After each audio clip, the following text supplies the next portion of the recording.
سلام، نتمنى تكونوا كاملين بخير. اليوم بغيت نهضر على واحد الموضوع مهم اللي خدالي الصراحة سنوات باش فهمته وباش تقبلته. هذا الموضوع هذا هو آه، أن الناس كاملين اللي كتشوفهم دايرين بك، الأغلبية راه حتى واحد ما مسوق عليك.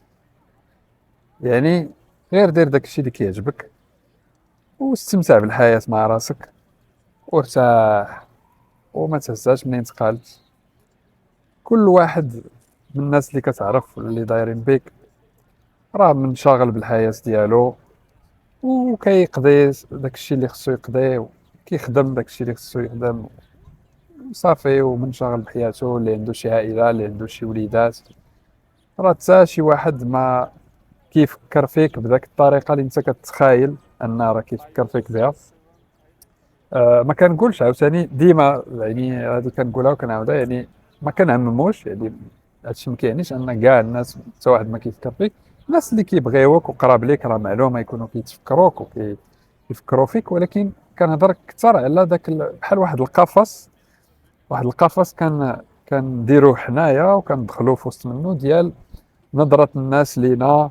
وهاد عندك راه يشوفوني هادو، ولا راه كتكون مثلا باغي دير شي حاجه وكدير بناقص غير لان كي كتشوف شي واحد مثلا شاف فيك، ولا يقدر الانسان يشوف فيك، ولكن هذاك الشيء ما كيعنيش انه راه راد البال معاك، ولا انه راه عاطيك واحد الاهتمام كبير، ولا يعني شي مرات كنغلطوا كيسحبنا راه العالم كيدور من حولنا، زعما حنا هما لو سونتر داتونسيون، يعني راه كلشي كيشوف فينا وكلشي راد لينا البال اش كنديروا.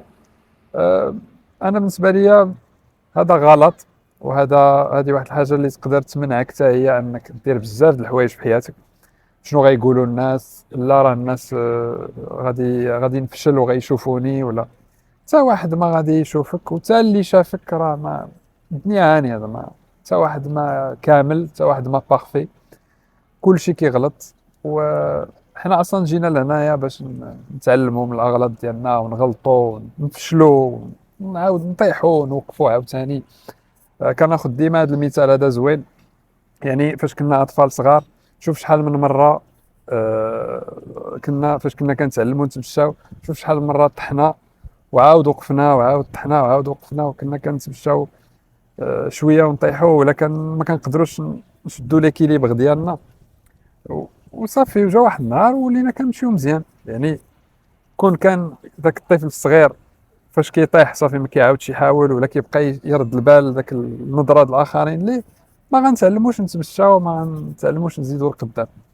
يعني وهذه القضيه عاوتاني بما اننا تكلمنا على الطفوله، كتشوف الاطفال الصغار كيف ما كنا كاملين اطفال صغار ما كيعطيوش حتى شي اهتمام لنظره الاخرين ليهم. يعني كتلقاه كيضحك، ولا الا بغى كيكون غادي بغى ينوض يشطح كينوض يشطح، ولا كيدير شي حاجه يعني بواحد الطريقه عفويه بواحد البراءه. كتبقى كتشوف كتقول فوالا هذه هي الحريه، يعني كتحرر من ذاك القفص اللي انت بانيه في راسك ديال نظره الاخرين ليك، وزعما الاحكام ديال الاخرين عليك، ولا راه غادي تعجبهم هذه ما غتعجبهمش هذه.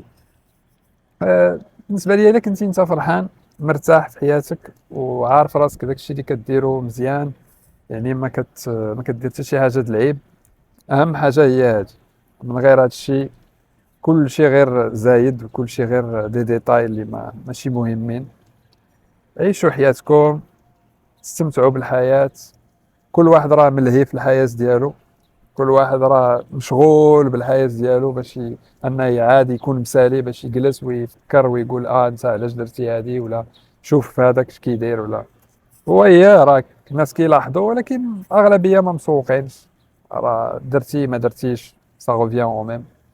دونك نتمنى تكونوا فهمتوا الميساج ديالي، ونتمنى لكم بزاف ديال السعاده في حياتكم. نتمنى آه، يكون هذا الشيء اللي كنبارطاجي معكم يعني كيعجبكم، ويكون كتستافدوا منه. وشكرا بزاف، تهلاو في راسكم، ونتلاقاو في الفيديو الجاي. سلام.